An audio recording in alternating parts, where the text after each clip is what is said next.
How to fix Messenger voice recording not working. Hello everyone, welcome back to our channel. So let's dive right in without wasting any time. Also make sure to watch this video till the end. First of all, open up your Play Store, then tap on the search icon and type Messenger.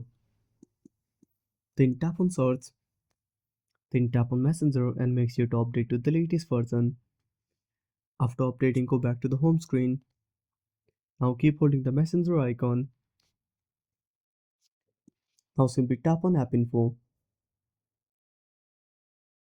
Now simply tap on Force Stop. Then go to Permission.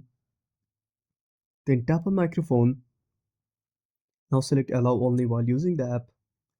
Then simply go back, go to Storage Usage and tap on Clear Data. Then tap on Delete and restart the application. I hope this would fix your issue. And that's it. Thanks for watching. Make sure to subscribe our channel and hit the bell icon.